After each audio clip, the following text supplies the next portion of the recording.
Welcome back to another episode of the Silly Little Girls Club podcast. My guest today is the incredible Emily Austen. Emily is not only an absolute business powerhouse, she is the founder of Emerge PR.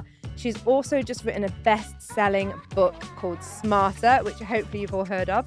And the conversations today are just so inspiring. Hearing Emily's story, starting a business at 22, the trials and tribulations that come with that, and what has led her to create this incredible book that is going to help so many people who struggle with productivity. It is just an incredible conversation, so let's get into it.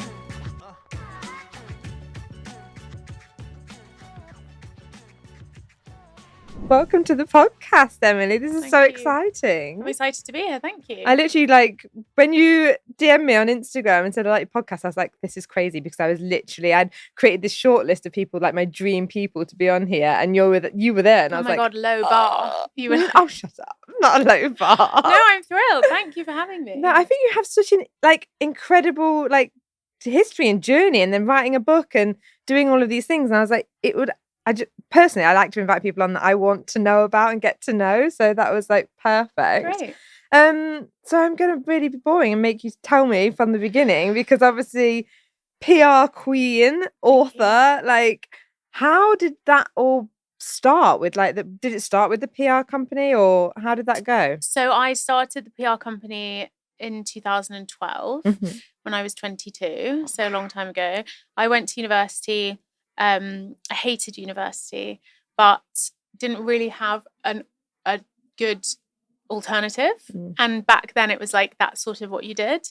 Loved my course. I did criminology and criminal law. Thought it was really interesting. Thought I might want to be a journalist. I really liked writing. I liked storytelling. I had a radio show, some 2 people listened to it, and it was just me, and it was my dream. I just got to talk to an empty room for an hour and a half. And I started interning at university, and because obviously you have loads of free time, and then did lots of things sort of relating to PR, but around it. So events, product placement, etc. This is pre social media, reality TV, all that kind of stuff. And I met someone who, in a professional capacity, who was an agent, and he said, why don't you work for me when you graduate? I said, I don't want to work for you, but what if I ran all the brand stuff and you did all the talent? So we started this company. I ran it through the latter part of my second year and third year at university. We made about £250,000. And then a week after I left university, he drained the bank account and disappeared. What? So quite early on, I think that was probably where I experienced things like imposter syndrome, because I was bumping into people who were like, I can't believe you've got your own business and all this stuff. And I knew what was actually happening in the background. And it was my parents who said, well, we're not going to give you any money to mount a legal claim, but your idea is good and you're 22. So, you might as well just crack on. So quite quickly I then started the company. So that was 14 years ago. My gosh. Straight out of uni, really, with that obviously horrific learning curve. That is probably one of the steepest learning curves I think I've ever heard about. Yeah, it was intense. It was a combination of, the money was in some ways irrelevant because it was in a bank account, and it wasn't specifically in my bank account. I didn't have any debt. I didn't have any mortgage, nothing. So it was almost imaginary money. And it was at that time, £250,000 in any circumstance is a lot of money, but when you're 22, it's, ridiculous. Yeah. So it was more, I think I found that I'd misjudged someone. That was the thing that I found really tough to get my head around, is, well, if I'm going to hire people and be someone who has to make these decisions, I've clearly got terrible judgment. So that was quite tough. But basing that off one person is a bit harsh on yourself though, no? But yeah, but I think it was just the most important thing that had happened at that time. So in that sense, it knocked my confidence a bit. Yeah. But there was so much going on in that year, with Netflix launched, Uber launched, Instagram, all these big platforms kind of changed the way that we consumed. So it felt like a good time to do it. Yeah. And then the book I wrote, I started writing it, 2023. Right. And then it came out in 2024. Right, fine. Chris, you did all that in a year? Writing this whole book? I wrote the book in about 6 weeks. What? Because when I went to so I'm trying to get the timeline right. So in summer 2023, I was like, I'd always wanted to write a book. And I feel very strongly that I didn't want to do anything unless it added value. Yeah. And prior to last summer, whenever it was, 2 summers ago, I didn't have the perfect idea. Okay. So I was like, I'm not just going to write some wank and then expect people to buy it. And yeah. So I was like, okay. So, and then it sort of came to me that was going to be the idea. And then when you put together a book proposal, amongst other things, you have to write roughly 2 sample chapters, which is basically like, this is the vibe of what it's going to be. Like a trailer. Like a trailer, yeah, exactly. Like some sample material to say that you actually can string a sentence together. And so I did that in November-ish time, 2023. And I found an agent. I emailed 30 agents. Oh, wow. 2 replied. Okay. 1 was like illiterate. But so I was like, well, I'm going to have to make this other one feel really fucking special. But it was, a race of 1. And she said, look, we'll pitch it out in January 24. And when we pitched it, I said to the publisher, my non-negotiable, like, I don't care if you don't pay me, nothing, because I had a salary for my day job. So the one non-negotiable is it has to come out in 2024. Okay. And so they said, well, that's normally we have an 18-month lead time, but we would need to start editing by February. So you needed to write it. Yeah. So I said, well, fine, I'll write it. But I also went in, I designed the cover. Yeah. I love it. I was like, really try hard. I was like, it's like, welcome, just sign here. Oh, that's perfect. Here's a finished product. All you've got to do is like publish it and put it out there. Yeah, pretty much. I mean, that's so proactive. I literally love that. I think it's also because I've got a team. So I have a designer in-house. So I didn't have to pay anything extra. So I could say to her, like, this is what I'm thinking. And I knew it was I sort of understood the title. I think the subtitle changed slightly, but not sort of enough to be interesting. But yeah, I was like, this is the research I've done. I am going to be promoting it. So I think this is, and they didn't really, they didn't change much, to be honest. Perfect. I mean, that's great. That's quite like a gratifying moment, isn't it? It's like, oh, I actually did this and it's good. Yeah, I also just don't know if it's that or if they just like were a bit lazy and busy with other stuff. I doubt they were like, let's try it's hard. It's been a success, so it's a success. So it has to be good, and the proof is always in. What do they say? The proof of the pudding is in the eating. So apparently that's what they say. Oh my god! So really? I didn't know that. It's out there and people are consuming it. Yeah, and they are. Like things are good. So I think you shouldn't be harsh on yourself with that one because that's actually incredible. But I know you're talking about team and stuff like that, and going back to obviously the start of Emerge. How did that journey go then? Obviously, with that sort of overarching doom of not being a good judge of character. How do you begin then scaling a company and growing it? I think I would say that staffing is people is the hardest thing on the list of hard things. And I still don't know if I'm a good judge of character because I think I'm always inclined to see the best in people. I think I've in the past, I don't like rule with an iron fist. I'm not a difficult person to work with because I don't want to be. But in that, where I've made mistakes is that I've let people stay for longer than they should have done, or I've let situations play out sort of knowing what would happen, not like being super proactive.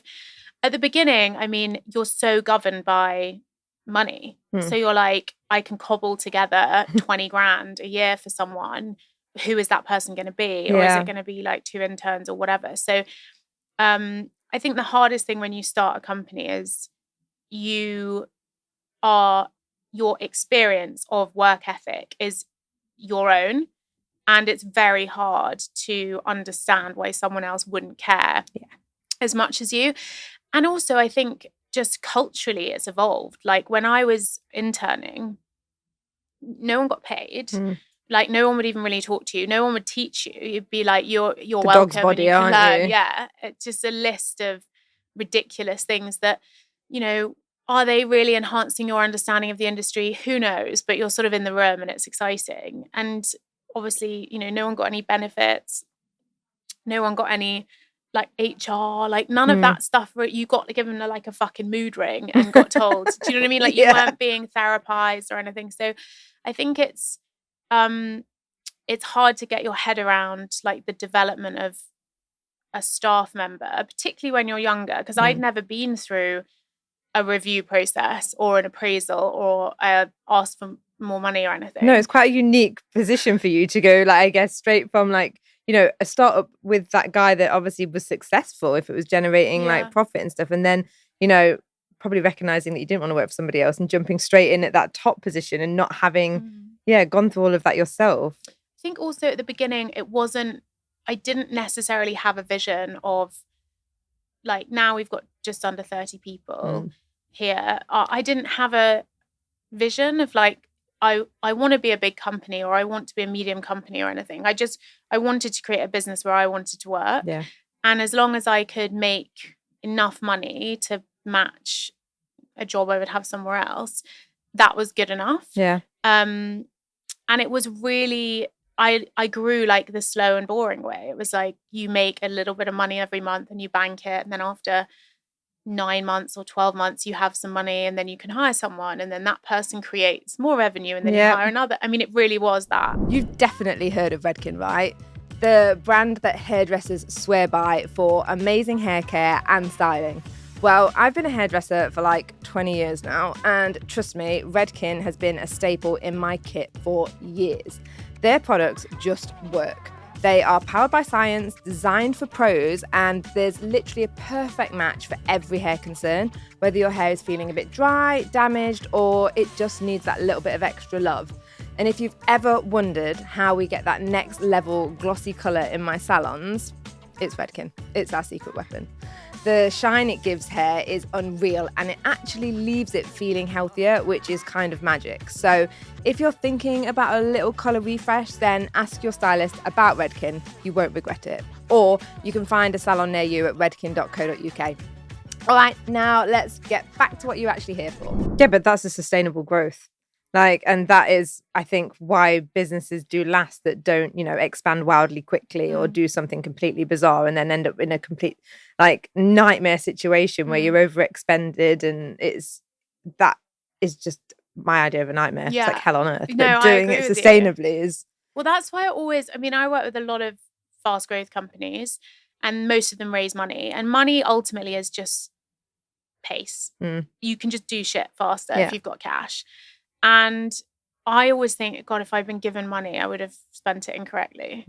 I think I see that a lot with them. When you have people get VC investment in different things and they just overpay for things because I think when it's not your money or the money that you've earned, you don't assign the same amount of value to it, I think. And it's just like, oh, okay, that person wants 20 grand for, what really should be 10. But, fuck it, I've got the money. Yeah, your relationship with risk is different because you're like, we can afford to sink that. And I think when it's your own money, but also the goal for me wasn't necessarily to make loads of money. It was it probably became much more commercial over time, but at the beginning I was so young, none of my friends had jobs. That's crazy, isn't it? People left university and it was a bit more acceptable to kind of figure out what you wanted to do or take a summer job and then work out whatever, or do an apprenticeship, or so it wasn't like I had any people, absolutely flying and I felt in their shadow. I kind of just could do my own thing. No, but it's almost like you're that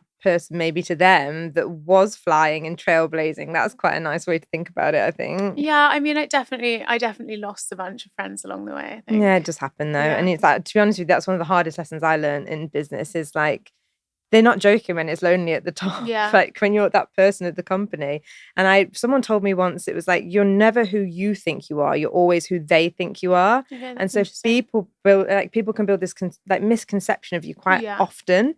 And trying to battle that, sometimes I'm just whatever, think what you want of me. But then you do alienate people and people. Yeah, it's not. It's hard as well when your priorities are just different. I wasn't a partier. I wasn't, my friends wouldn't understand why I wouldn't want to go to a party with them, but I would go to a work event. Yeah. Or there was the perception of a lot of contradiction in the way that I was behaving. But I also had no like time and energy outside. I gave my entire 20s. I mean, still, I'm in my mid-30s now, but I have better balance now. But the whole of my 20s, I was just like a total slave to work. I gave everything to that. So people don't understand why your friendships aren't as important, but at that time this is your priority. And I suppose in the PR sphere, one of the most important things about it can be that building of network and doing all of those things, and that is all consuming, like you say, and like you have to kind of prioritize, like you're going out and doing these like things that your friends are like, well, if you're going out doing that, why aren't you coming out with me? But it is that sort of alignment where they're not understanding that you're not out partying for a good time. You're building that network, right? Well, also people's problems are their own. So I would go to the pub and my friends would be telling me, I remember it so vividly. I think I'd had a day where three of my staff had colluded and all walked out on the same day. Oh. I'd been fired by a client that I really liked. Like there'd been a leak in the office. It was just like ridiculous. And I remember going to the pub and a friend of mine was there and she was crying, and she was working at like a ad agency, and one of her clients was Hellman's. And obviously I went in like ready to tell everyone about my day, and she was crying and she said, I just had this really stressful day because we were shooting an ad for this Hellman's thing and the printer broke and basically couldn't get the labels, so I had to go and get the labels printed. And I was like, sorry. What? I was like, sorry, just to be clear, like you're crying over a printer. Yeah, like just to be clear, like the printer broke is the story. And then you just sort of think, okay, I'm just going to internalize, because it's like that to her was the same as the day I'd had. And it's not a competition, but it's just you have a different perspective because you're thinking about different things. Well, you do, and you have you have a different level of responsibility, don't you? And like when you work for somebody else, that little printer breaking is like, oh my God, this is so inconvenient, and it can spiral. But like, when, like you say, you've got a leak, you've just been dropped by a client, and like you've had basically what equates to like, what is it called? I don't know what it's called on a pirate ship when a mutiny. So you've basically had a mutiny to deal with. I think also it's like I've always been quite good at delaying my like emotional response. I'm quite good at being very practical, and then I'll sort of deal with how I feel about it later. But if someone resigns, there's no like HR department to write a job spec and start interviewing. It's like, and if a client leaves, there's no one bringing in new business to replace that. So you do have to wear a lot of different hats. There's no like tech guy to fix the printer. No, there's no tech guy. No. There's never a tech guy. Never a tech guy. There's just snappy snaps, which are going to charge you an absolute fortune for a printout. Yeah, perfect. So, I love that.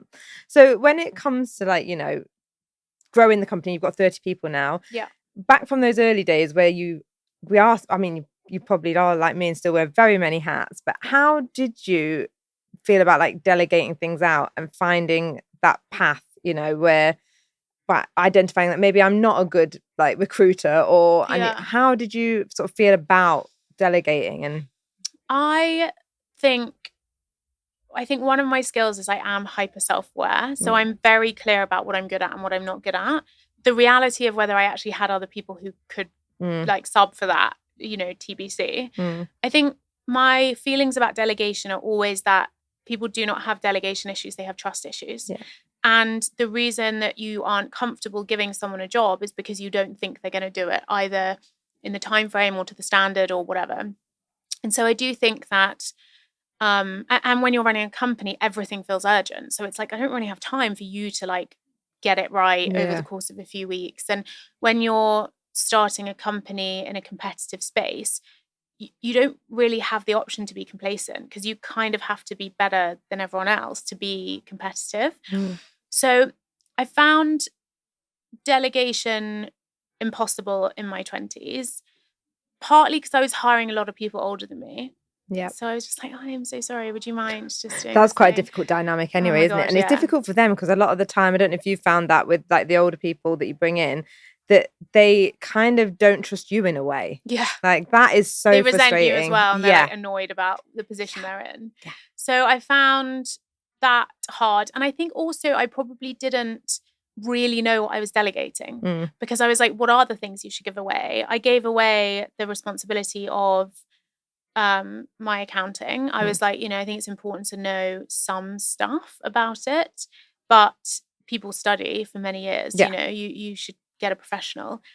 That professional then spent all my VAT themselves. So I got HMRC charging me 60 I grand. feel like you're just like a magnet I for these know. crooks. It was all really early on, but I know, literally. I think it's also just like you're trusting and you assume that because someone says they're gonna do something, they do it. And that's a very good lesson to sort of realize that's not always the case. But so that was difficult because I then had to pay back 5 grand a month for a year.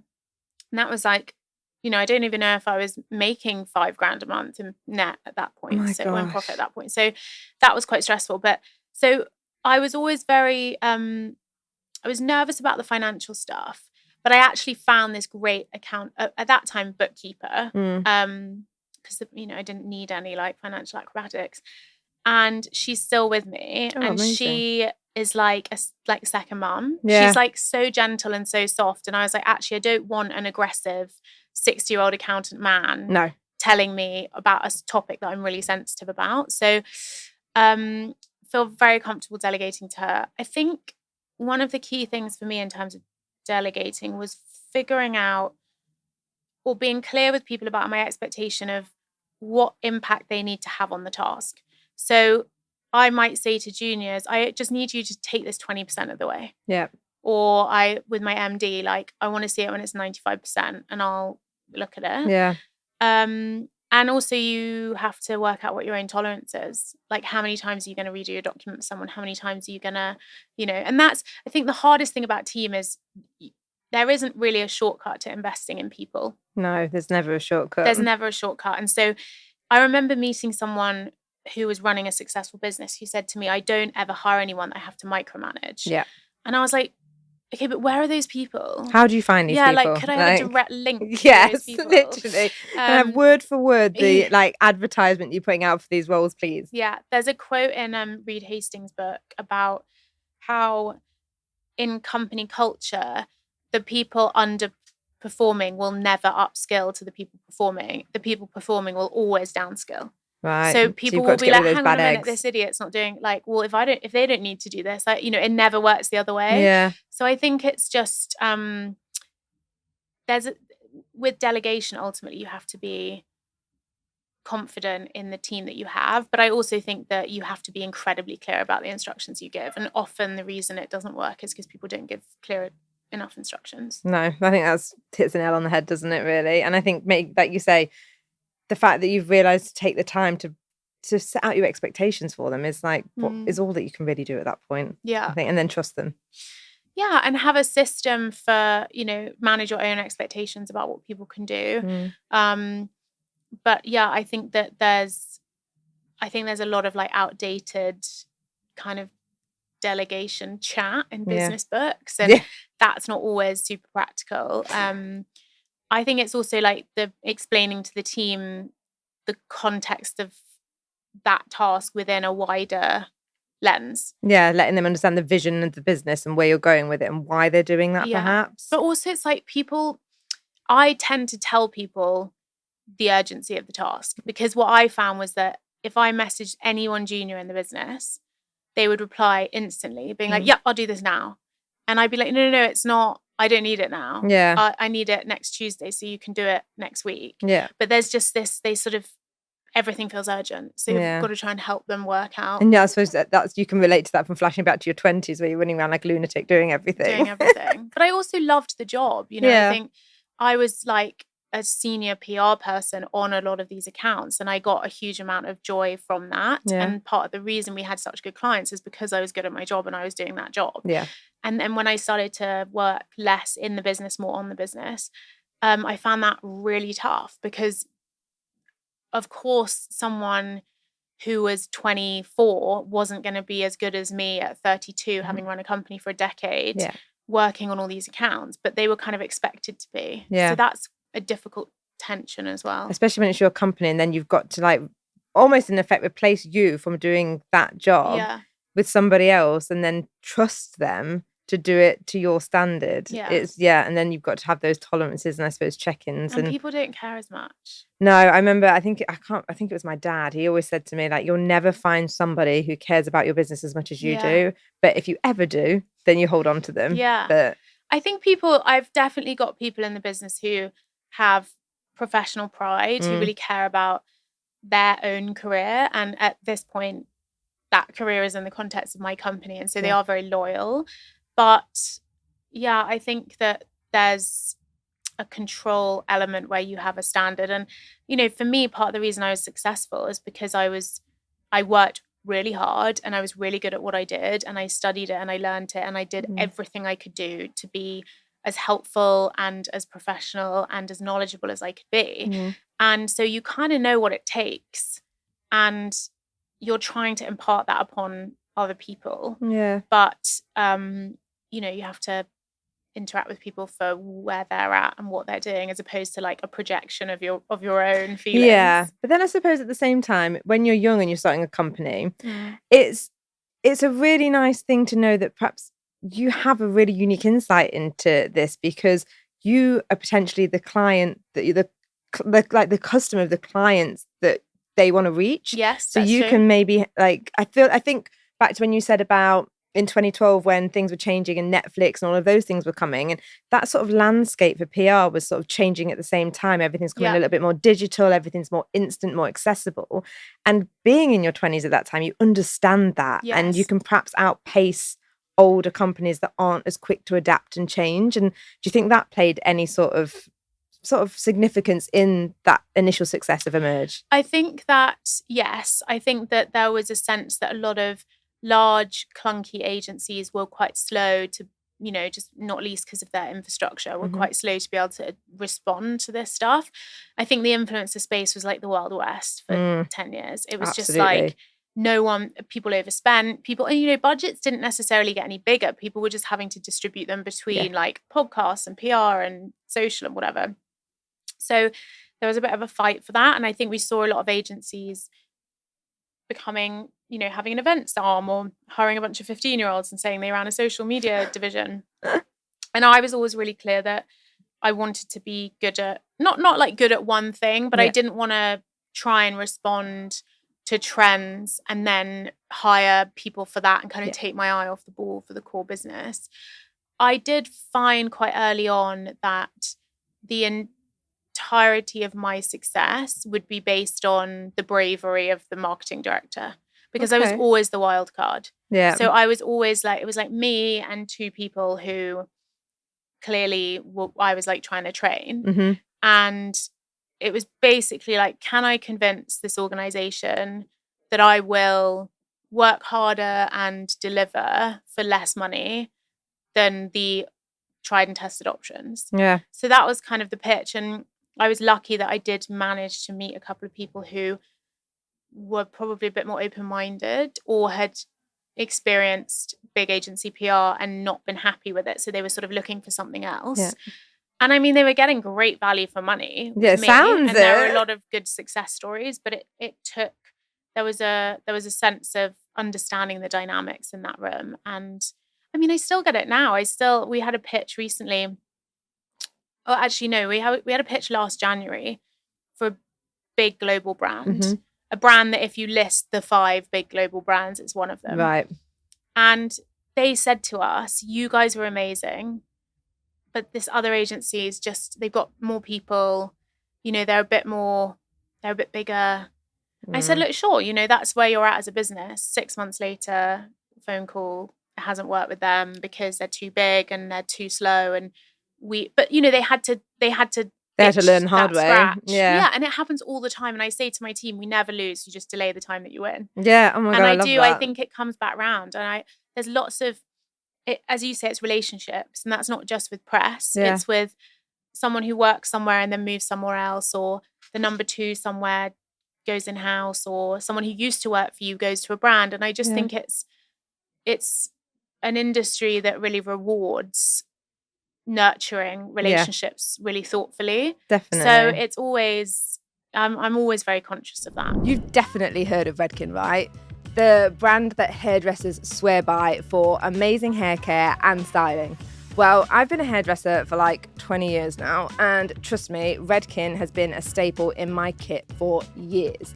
Their products just work. They are powered by science, designed for pros, and there's literally a perfect match for every hair concern, whether your hair is feeling a bit dry, damaged, or it just needs that little bit of extra love. And if you've ever wondered how we get that next level glossy colour in my salons, it's Redken. It's our secret weapon. The shine it gives hair is unreal, and it actually leaves it feeling healthier, which is kind of magic. So if you're thinking about a little colour refresh, then ask your stylist about Redken. You won't regret it. Or you can find a salon near you at redken.co.uk. All right, now let's get back to what you're actually here for. No, it's good. And I think I really like on your website where you've got like your values listed. Yeah. And it's that I think that kind of value-led business it really does pay dividends when you live and breathe those values, especially in this sort of world, because people are like, right, I'm going to go with Emily because I know she does exactly what she says she's going to do and is going to deliver. And it's like that word of mouth, and that do you find that being like a values-led business has really helped sort of steer your company? I think it was really tough in the beginning because your values evolve. So when I was 22, I understood the world differently to how I, understand it now. Yeah. I'm just like way more cynical now and sarcastic. But yeah, I think I struggled with the values because if you're a service-based business, it's not, people can't touch it or taste it or smell it or feel it in the way that you can a physical product. So you're really working on attitude and vibe and all this other stuff. And you can't really just like sling a bunch of values on the wall and as people walk in and tell them, you have to be really thoughtful about how you bring them to life throughout the business. So it was a big, we sort of tried variations of it. And, I was like, these are the values I think we have, but then there are some words that resonate differently and you have to be kind of open about that. You also have to be really careful to not change the values based on the team you have today, because if half of them leave and you hire different people, then they're sort of out of date. But I think the premise of Emerge was always a place that I wanted to work and to also redefine the stereotypical PR girl, because I was not a sample size. I was not blonde. I did not love cocaine. I was not out partying. And I found it to be quite an excluding space for me when I was younger.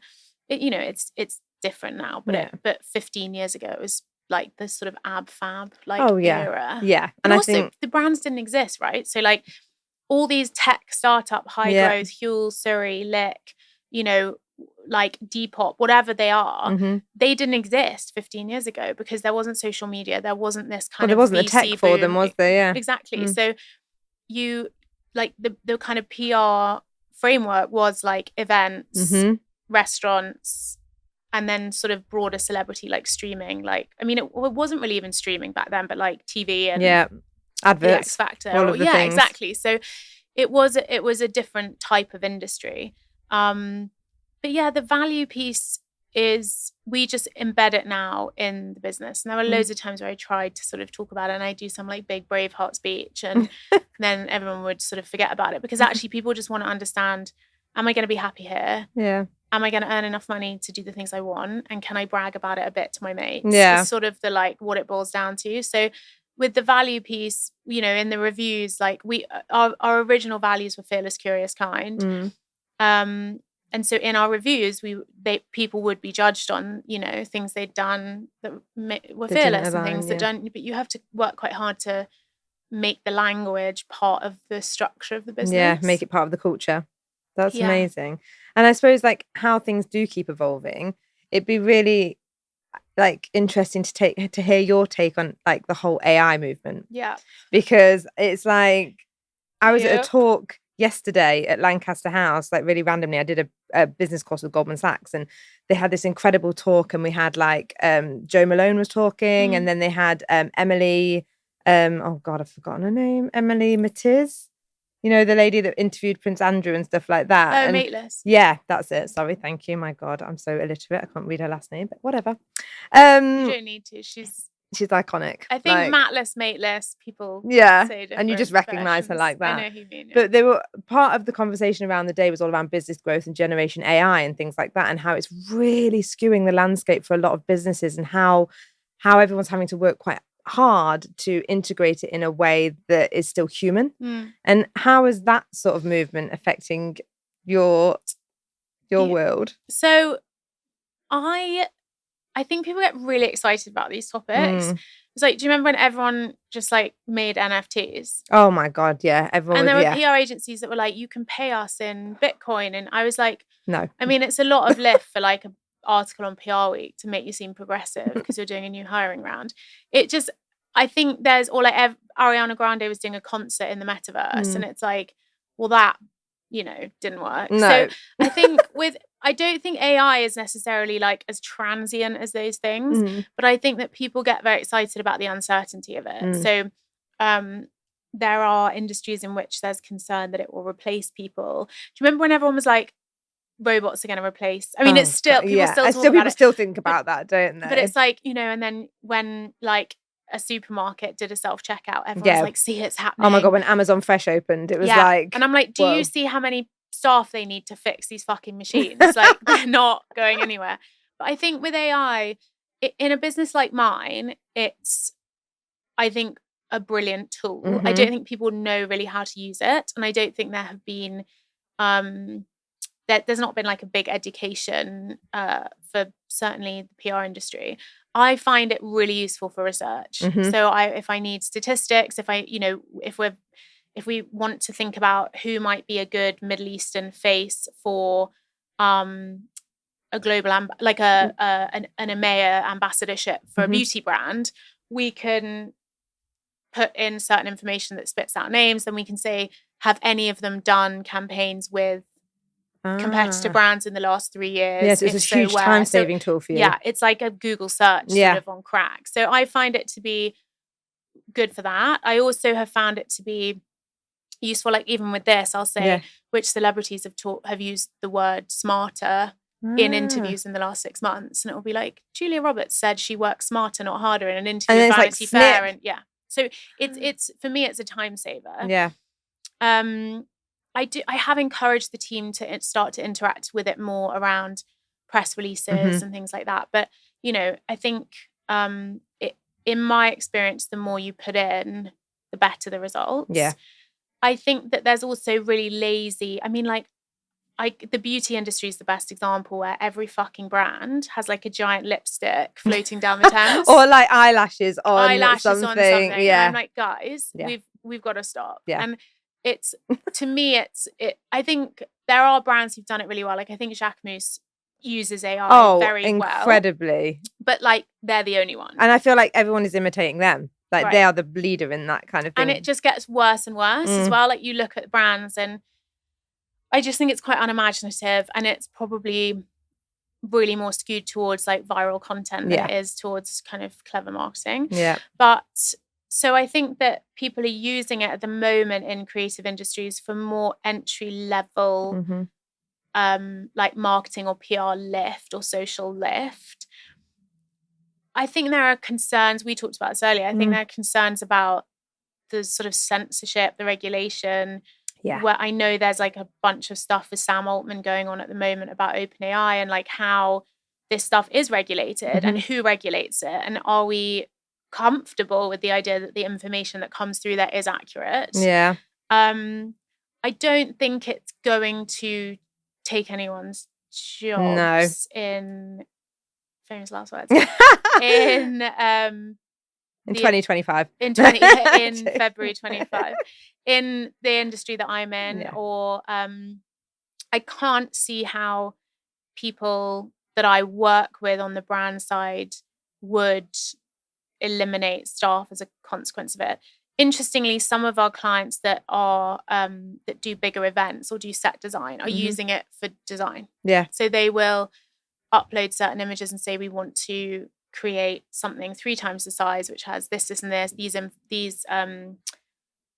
what's the word I'm looking for? References. Or, what was I going to say? These inspirations.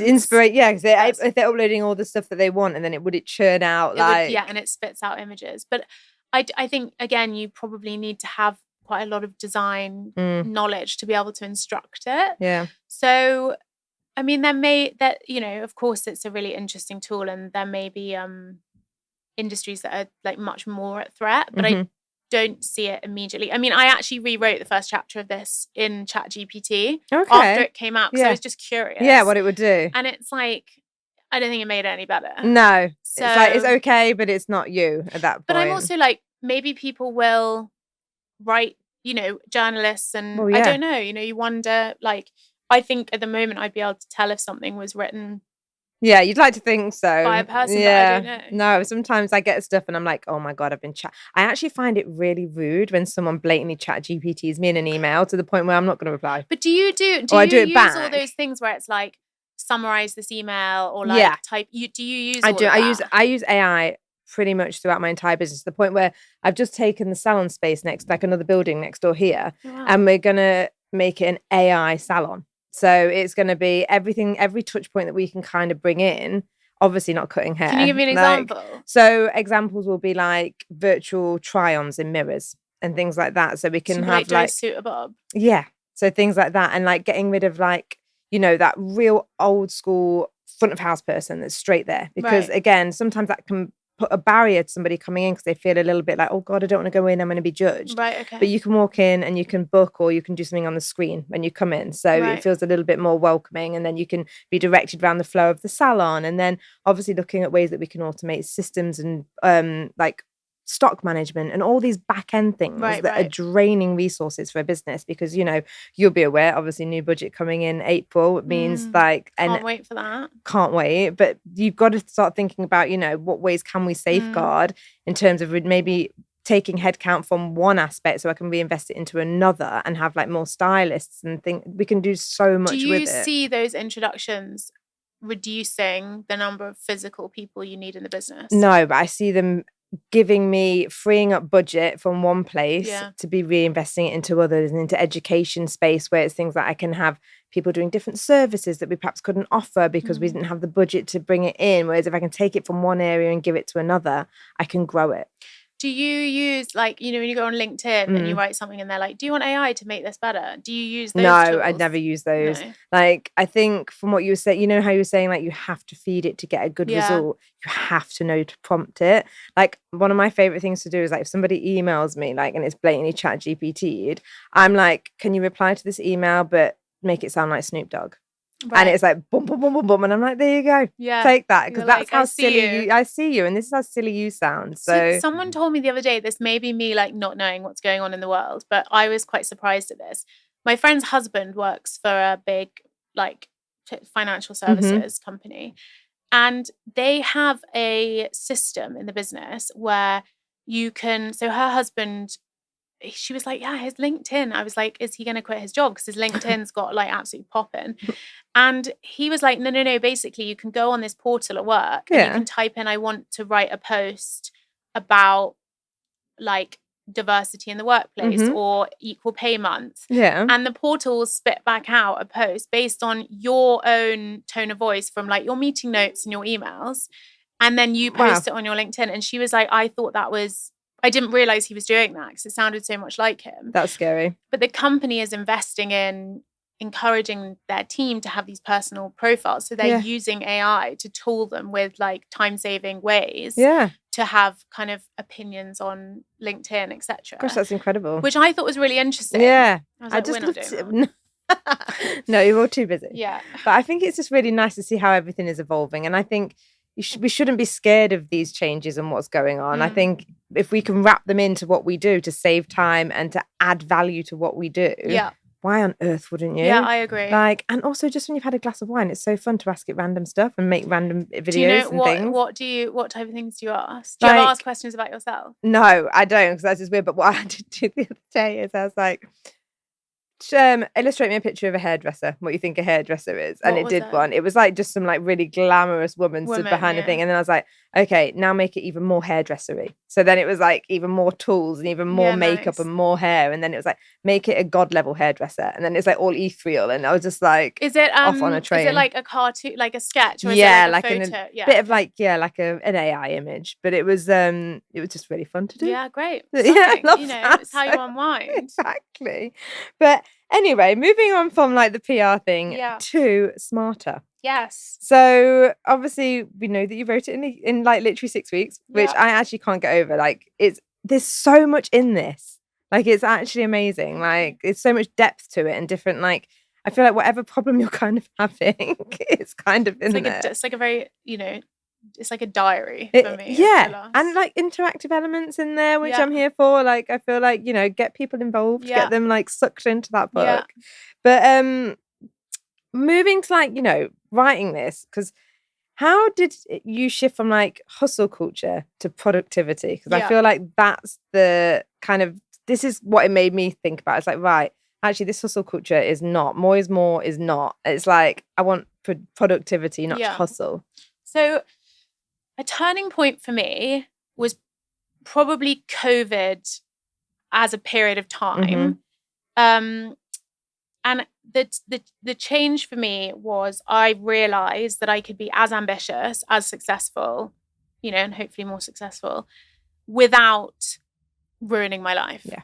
And for so long, I took pride in, just to like preface, I've, my brain's misbehaved many times in my life. I don't really talk about mental health because I'm not a mental health expert. I also think there's a lot of like self-appointed mental health experts online. There's also lots of people who are very knowledgeable, who do a very good job of talking about it. The only reference I have for mental health is sort of my own experience, which is, just that, my own thing. But I burnt out many times, ended up in this cycle. I kind of thought that I had to be up and down in order to be good. I was almost like, well, if I'm brilliant and I win this client and I do this piece of work, then I have to take that there'll be a crash. And so I'd sort of allowed myself to think that. And I'd also, like, society was rewarding me for that way of thinking. So I remember I had a stomach ulcer. Nice. Chic. From stress. No, but literally, I remember, so it ruptured. Oh, gosh, that's so dangerous. It is dangerous. And I remember being in hospital and like consciously thinking that people would respect me more if they knew I was emailing from hospital because it made me like hard. Oh gosh. Yeah, and I was. That's like an imposter syndrome situation, though, isn't it? As well. Well, I think it's also just like it was a bit of a battle scar. It was like, look how hardworking I am, that I'm like physically falling apart, like literally incapacitated, and I'm still emailing you. But it was like it was praised. Now people would be like, oh my god, babe, like relax, it's fine. But back then it was much more god, wow, what an amazing woman. Good for you. And I was like, thank you. And so I was very much a part of that culture. And I think I also had people people use like social shortcuts. So when I was like the friend that when you see them they'd always lost weight, people just automatically like, babe, you look great. And the version for me was people would be like, oh, you work so hard. And I was like, thank you. Yeah. And so it just became like a sort of colloquialism and a big part of my identity. And then when you layer in the fact that it's a status thing to be busy and people are really uncomfortable with the idea of not being busy. And it's a process I've had to go through as well, where there's guilt and there's shame and there's confusion. And we are very connected to the idea of like the busier you are, the fuller your life is, and the more you're achieving. And I myself, and also from people I was interacting with, they were so busy. And I was like, I don't think anyone's really like achieving that much. Like it feels like there's a lot of conjecture, there's a lot of performance, there's a lot of like backslapping about how hardworking we all are. But they're busy doing nothing. And I looked a lot at, like the world of sport and the world of military are very useful places to look for like business anecdotes. But particularly in sport, I started to look at it and think like, athletes don't show up and try and do a PB every day. No. They have a very significant training plan that includes rest days, that includes nutrition. If they're injured, they get rehabilitated. They, they show up on time for practice, and some days they have off day. Like there were all these analogies from the way that people in sport, they're very clear about their sleep. They try not to get involved in, I was going to say extracurricular, but like loads of sports people do that. So scratch that one. But there was just a sense of the understanding of that journey. And I didn't feel like that existed in business. It felt there wasn't, if you took a rest day, it's like, God, you couldn't tell anyone. No. But it was like in sport, the rest day is the day that your body you recovers. Actually see and you see changes because you strengthen and whatever. So I just think that I sort of COVID was awful for everyone, mostly, unless you were selling PPE. Yeah. But it was really tough, and it wasn't necessarily that I suddenly like slowed down. I actually didn't slow down, and I would do things differently if when the next pandemic comes around. But I really felt like I just wouldn't be able to hack it if my life was like that for another 20 years. Because I was like, this cycle, I just don't want to be on this train. Like, it's miserable. I can't be present in other stuff. Someone said to me, what, like a version of what do you do for fun? And I was like, I don't know, like cry. Like, when you're just like, you're just like, I haven't done anything fun for so long. I've forgotten how to have fun at some point. Yeah, I don't know. Like, so firing people. No, I'm kidding. But so it was a moment of clarity for me. And I was, so alongside that, this is like the longest answer to the shortest question, but alongside that, I was devouring books, which I've done forever. I love reading and listening to audiobooks.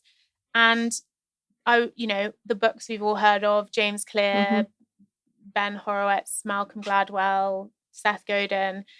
And I was reading them all, and I was like, they're all written by men. And they're great, and they're really interesting, and they're very much, they appeal to men and women.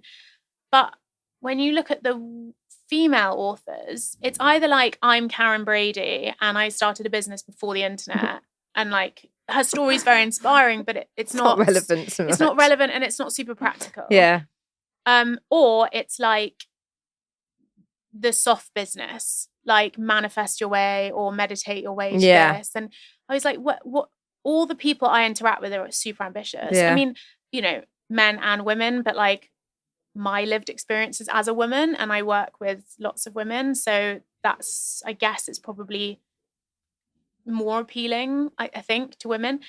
And I was like, where's the literature that kind of fuses the actual tangible business, ambitious career advice that's really practical with the storytelling of someone who's run a company or had success, who's doing it. Before it's like a retrospective look back. So that's what I felt like, where I felt the opportunity was. And when I launched it, there were no female authors in the top 50 books globally for career, entrepreneurship, or business. That's insane, isn't it? Yeah. Gosh, well, go you. Went to number one. I'm like, that is so good. But it's like there these. I was really interested in these books that have stood the test of time. And I do think that there is there are always cyclical trends, and we unfortunately are in a political system. What's happening in the US is a whole nother like clusterfuck. Yeah, there's a whole other... which absolutely has implications for us. But I think certainly in the UK we have a system of like, it's basically apathy now. People are just like, fuck this. Like, if you work really hard and run a company, it's now more expensive to do. The long-term effects of that will be higher unemployment because people won't hire people, or they won't be, or companies will go bust. So it's, that's the long-term effect. If you make money, you get taxed to a point where it's, or, you see all those articles, people are like, you might as well earn 75 grand instead of 150 because you're netting the same. And if you're lucky enough to have a business that's valuable, that you can sell and pass down something to your kids, that gets halved immediately as well. So, and it's not, the super rich fuck off and go somewhere else. it's all the people in the middle. Oh yeah, it's crazy. And that is me. That is someone who is hardworking, ambitious, wants to be prosperous. And I think that the landscape is there's a bit of a cloud. Yeah, 100%. And there isn't necessarily a hopeful No, it's very vision. uncertain. It's very uncertain. And I think people are, generally the UK or Great Britain is seen with less pride, like as a kind of... We're not as optimistic either, I think, when it comes to business, and like we're not looked upon as like, things like when you try and it doesn't work. If you're a US-based company, it's like, well, you tried. Whereas here, it's like shame if it didn't work out, and it's things like that, and it's just not rewarded in the same way. It's not rewarded, and I think people feel, people are. I think a lot of the measures at government level are misplaced for the realities of what business owners are experiencing day to day. Absolutely. And the best way to boost people's mental health is to make them all feel a bit richer. Yeah. So that they a bit more even heard would be nice. So that they can have a holiday with their family, or they can, fix the roof or whatever, or like fucking buy food or, whatever level you're at with it. But I do think that I was describing it to someone the other day that when the Olympics was on, there's like this Olympic fever, right? Like someone's like, I've just taken up paddle, and you're like, good for you. And people are watching, kayaking, and like you watching these kind of seemingly ordinary people doing extraordinary things who are very talented, and many of them have benefited from like charity funded sports enterprises and whatever, and you feel really inspired, and everything feels like a bit sunnier, and you go outside and there's people like playing sport outside. That Olympic fever needs to exist for the hardworking person, so that there is a feeling of like, I'm going to go and do that. And at the moment, people are like, how do I game the system? Because otherwise I'm fucked. And that's problematic. Very problematic for an economy that's trying to stimulate growth. Yeah, and it's just not gonna be conducive to growth, is no. it? Like, and it's like the commentators are people who are like successful British entrepreneurs that have made billions. Yeah, and it's usually like the old white men that are just so removed let's from roll that. Out Richard Branson, guys. Yeah, it's just like they're so removed from like what it's actually like running an SME now that it's actually insulting when they tell us how to do it now, because it's like you're not living and breathing this. You're the furthest from the problem and you're the furthest from the solution. Yeah, well, there's not one single person in the government who's contributed to the policies relating to businesses that has ever run or been in a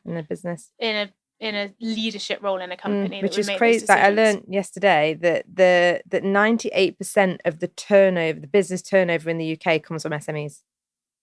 Yeah, that's really high. I'm not surprised at that. Crazy high. And then we're the ones that aren't getting as much support. But that's a whole other episode, I think, for another day. But just slagging off the government. No, you can come back to out of office. Welcome for that to one. We have no solutions. Literally. So I guess what is next for Emily, for Emerge, and for Smarter? So I hired a managing director last year. She's been with me 3.5 years. She's brilliant. She started sort of transitioning into the role in November, which has been, timely for me to be able to go and do more with the book. And one of the hardest hires I think you ever make. I learned the hard way that role was always going to be a person. So I once I met Mel and sort of found her, I was like, she's the person for this. But that's given me, it's still early days. Like she's doing an amazing job, but it's only been three months. But that's enabling me to have a bit more choice and a bit more agency over my time. So we've, kind of continuing to grow the business and probably going to move. We're in an office in Soho, but I think we're going to move premises this year. We're also looking at international territories. Okay. So, potentially looking at sort of expanding where we operate, which is exciting. In terms of, I'm reviving my podcast. Oh, yay! Yeah, which I'm excited about. I don't know how you find it, but like the ag of organizing it is full on because people change, people reschedule, and it's like. And you booked out your like amazing consultants team over here, and then people just. I had it today. My first guest was like bailed, then turned up. It was very strange. It's very strange. Very weird. And they have a podcast, so I'm just like, yeah, I found as well, like all the recording and, you know, I started mine in COVID, and it was really an early iteration of the book. So it was called the Busyness Podcast. So I was really interested in this idea of busyness. And I just wanted to have interesting conversations, same as you, with people that I sort of literally, this is a guilty project for me. Yeah. You're like, it's just not really work at this point. But because it was COVID, everything was remote. So I didn't really have to do any video. And now obviously you have to have like the whole setup and so it's fun though. It's so fun. And the premise for me is we've rebranded it to the Smarter Podcast. Yay. Where I sit down with the smartest people you don't know. Yeah. So it's like business owners and interesting people that you probably haven't heard from before. That's amazing. Because those are the stories I'm always fascinated by. So and they're the ones that have the richness like there, and it's like the real interesting, like nitty, like there's a reason reality TV show is so amazing, because you don't know these people and you get to know them, and that can extend to this. Also, I think it's like back to the value thing, there's a lot of people doing podcasts in a certain format, and I think I'm not necessarily adding anything nuanced to that specific thing. So, and then with the book, it launches in Australia this week, which is exciting. And then I've got a US publishing deal, so that will be September. And then there's a couple of other international territories. I've just been offered a second book. Oh my gosh, this is amazing. Which I haven't decided. I mean, I feel like I don't want to be ungrateful, but I was saying to someone this morning, I think it's like if you have a baby, and a week in, someone's like, "Will you have another one?" Yeah, you're like, "Honestly, sweetheart, ask me in 6 months." Yeah, like, let's let it breathe. Recover. Let's see where it goes, and also let's gather feedback, right? And let's see what people actually need in the next book. This has been fascinating, because when I wrote this, I read all the 1-star comments on books that I won't name, but we've heard of, and like sort of aggregated what people weren't happy with. And that is so smart. Predominantly it was either I've heard all this before, or it was this is only aimed at entrepreneurs. So I did try and write it for sort of ambitious people more broadly. But I've done a few corporate talks, which I love doing, and it's so interesting to hear what actually people are concerned with, because we have an idea from our own working lives, but actually talking to people who are kind of in the throes of managing all this stuff and trying to live life smarter, it's important for me to be connected to what actually concerns people. This is going to be perfect then on the podcast. I'm Stunning. so excited to listen to it. Thank you. But thank you so much for joining me today. And if everybody hasn't got smarter already, you need to get it, and get smarter. Fabulous. See what you did there. Thank you for having me. My pleasure, and thank you. Okay. While I have you, it would really help me out if you could just hit follow or subscribe, depending on which platform you're getting your podcast from, and I can keep bringing you these amazing conversations with these incredible guests. And I will see you next week on the Silly Little Girls Club.